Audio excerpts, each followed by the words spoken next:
resistance welding. So we have two electrodes here, electrode 1 and electrode 2 are normally made up of copper. They are normally made very clean with this surface and they are connected to power source. Both the electrodes are basically hollow for heat transfer through the electrodes. So we have a power source. These electrodes are basically either made up of copper. If you do not want wear, then you can go for tungsten, but that is costly, or you can go for copper tungsten alloy. So they will provide the resistance equals to R1. So this part will provide the resistance equals to R1. Same value will be for this also, R1. So R1 is resistance of electrode. It is a very small quantity, is basically around 10 to 20 micro ohms. These are the two plates that is to be spot welded having thickness equals to T. So this interface here will give you the value of R2. So this one is also equals to R2. So R2 is roughness of contacting surface. This value is approximately equals to around 5 to 10 micro ohm, and you have to make this surface very clean. So every time you have to use the file and clean the bottom of the electrode file. Next is this resistance of the plate is R3 and this resistance is also R3. R3 is the resistance offered by plate. Now the plate is of MS, so this will have a resistance around 40 micro ohms. So the total contribution of this R1 plus this R1 plus this R2 plus this R2 plus this R3 plus this R3 is a negligible quantity as compared to the resistance here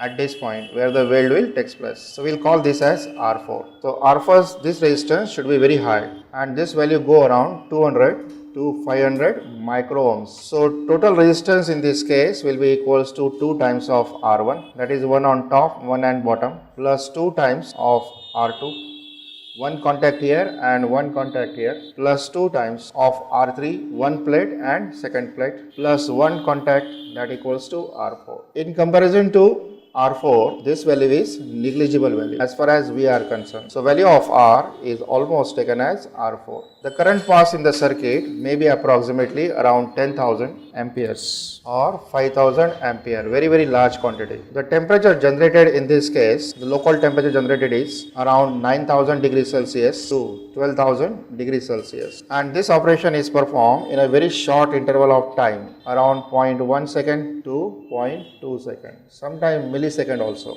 The heat generated is given by Ohm's law is I square multiplied by R. I is the current, R4 is same as our R multiplied by time. So multiplied by time will be capital T. T we are keeping for, small t we are keeping for what? Thickness, and capital T we are using for this. So this one is basically watts and unit of time is what? Second. Watt and second. So watt and second is what? Joule per second into second. So basically this quantity is what? Joules. So yesterday we have seen the value of Q is same as mass. Remember this? Mass multiplied by Cp multiplied by melting point minus room temperature plus latent heat. So this is available still. And what is mass? Mass is density multiplied by volume. So volume of weld. And what is volume? The cross sectional area multiplied by length. So these calculations are always ready for us. So we have two plates having thickness equals to what? T and T. And we get a nugget like this. This one is called as depth of indentation. Actually, after you weld it, you will get something like this portion. Because when you apply the force, this part will get pressed. So your final part will be something like this. This one is called as height of nugget. This is called as nugget. H is height of nugget. It is normally taken as 2 times T, the depth of indentation. That is, what is this depth? So I think you can calculate H by 2 is T minus depth of this. So total height will be equals to what? 2 minus. And the diameter of nugget is calculated using Professor Unwin's formula. We have used that in rivet, is 6 times root of T. So what your volume you required for this calculation can be done as volume of nugget equals to pi by 4 into nugget square into height, this height. Suppose they will give you the percentage of indentation, then according to that you change your formula. This time I have taken the indentation equals to what? Height. But say that, they will say that the indentation is 20%. 20% means what? Is this value is 0.2 T. So according to that, you have to adjust it. This time the nugget form is what? Is it spherical nugget? So this time we have a spherical nugget. If a spherical nugget, then what is the formula for V? Is 4 by 3 pi r cube. So in that case, your question is very simple. And even we have got elliptical, then you can solve this. And sometimes they can give you the cylindrical nugget. Can you calculate it? So cylindrical nugget will be equals to what? Is pi r square into height. Height will be 2 times T.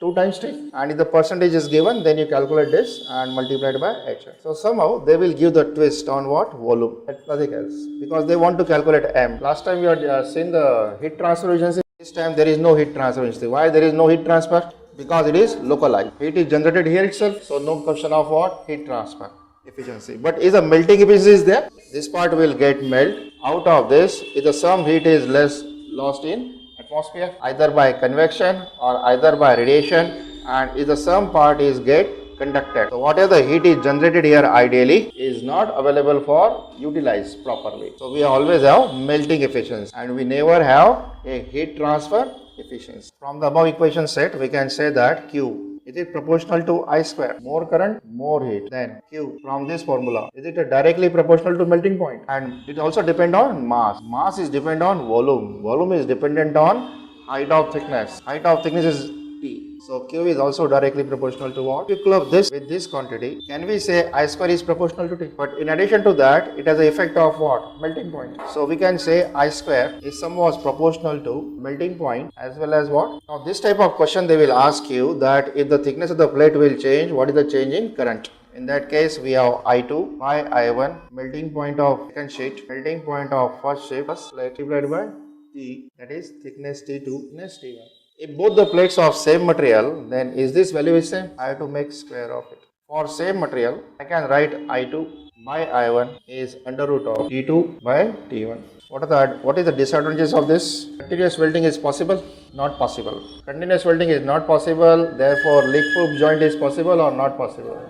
Not possible. Then is the welding speed is low because it is not continuous. And suppose we are using two different thickness, then can we have the electrode size change? You have to change the electrode size. You have a brazing, braze weld and soldering. Out of this, first two are normally used. The point is more than 450 degrees Celsius. Actual value is 427. So for us, we will take it 450. Whereas soldering is normally preferred for melting point less than 450 degrees Celsius. So what is the basic difference between them is the preparation of the weld. We have one plate like this and we have second plate. A very small gap is maintained between them like this. Whereas in the braze weld, is same arrangement. In this case, you have to make the weld preparation. You have to make the groove. This is called as weld preparation. No weld preparation. Just bring two plates near to each other. Butt weld. This one, you have to cut this. You have to make a gap like this. That is what? Weld preparation. In this case, the molten metal will flow. This molten metal flow. Gap is very small. It is a capillary action. So this will flow by capillary action. The molten metal will flow. Is it by gravity action? This one is very large volume as compared to previous one. So this one is gravity action. Because of the small effect, we have capillary. What is capillary? H equal to 2 sigma cos theta divided by rho g r. This time r is this gap distance. If this gap distance will increase, the capillary action will reduce. R is increased, the capillary action will decrease. So joint will not be a proper joint. Molten metal will flow due to capillary action. Molten metal will flow due to gravity action. Now filler materials are required here. Is normally copper or copper alloy are used. Sometimes copper plus zinc is also used. In the braze welding, we are using copper plus tin. To avoid the oxidation, we are using a flux. So borax flux is used. This one is the strength of joint and this one is, we can say, the gap. Gap is this gap. So your joint strength is depend. Whatever the strength of this joint is entirely depend on the gap. So what you observe here is that if you make a small gap, your strength is low. At a particular value to particular range,